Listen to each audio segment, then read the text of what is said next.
Audio Jungle. Ketika pemain Eropa bicara ke ESPN dan menyebut Indonesia sebagai negara sepak bola besar, itu bukan pujian kosong, itu sinyal bahwa Indonesia mulai diperhitungkan. Di saat yang sama, timnas Indonesia bersiap tampil di FIFA Series, turnamen resmi FIFA. Poin ranking jadi taruhan dan ini akan jadi panggung pertama era John Hortman. Targetnya jelas, tidak berputar-putar, 100% win rate. Menariknya, Indonesia datang bukan dalam kondisi ideal.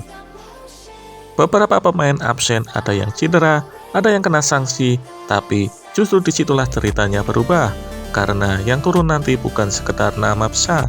Menariknya pemain-pemain yang sedang on fire di klubnya masing-masing.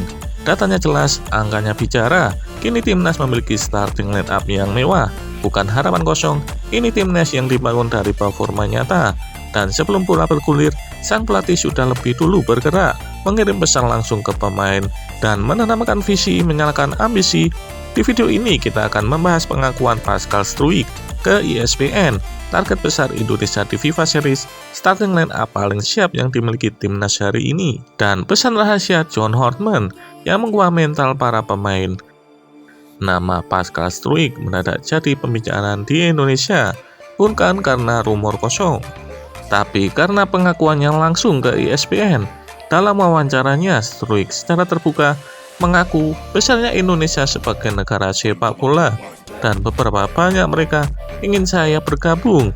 Itu menunjukkan betapa besar negara sepak bola.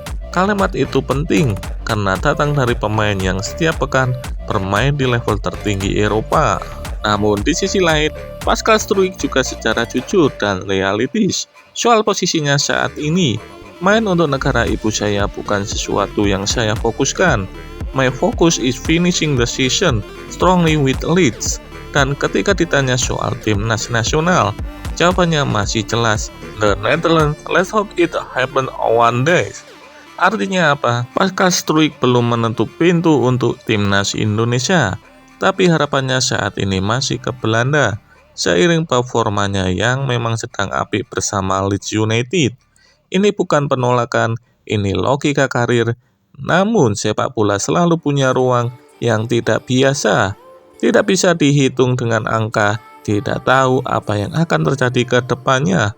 Terlebih ketika pelatih timnas Indonesia kini aktif berbicara langsung dengan para pemain, membangun komunikasi, visi, dan kepercayaan. Hari ini Pascal masih realistis, hari ini fokusnya masih Belanda. Tapi dalam sepak bola dan dalam hidup, hati seseorang bisa berubah. Dan seperti yang selalu kita yakini, Tuhan Maha membolak-balikan hati manusia. Siapa tahu ya kan? Kedepannya Pascal Struijk terbuka hatinya untuk membela timnas Indonesia. Agenda terdekat timnas Indonesia adalah FIFA Series. Ini agenda resmi FIFA. Setiap pertandingan punya dampak langsung ke ranking dunia. Indonesia jadi tuan rumah, bermain 2 laga di kandang sendiri pada 23 sampai 31 Maret 2026.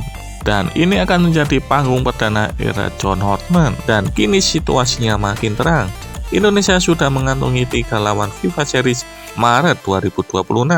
Pertama, timnas St. Kitts and Nevis, wakil CONCACAF dengan ranking FIFA jauh di bawah Indonesia. Kedua, ada timnas Bulgaria, negara Eropa dengan ranking di bawah 100 dunia.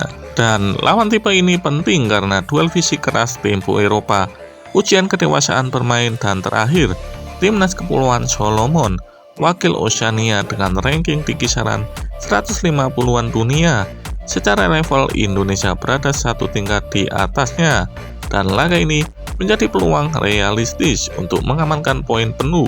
Dan artinya apa? Dari 2 laga nanti Indonesia punya peluang nyata untuk sapu bersih kemenangan. Namun ambisi ini tidak datang bukan tanpa tantangan.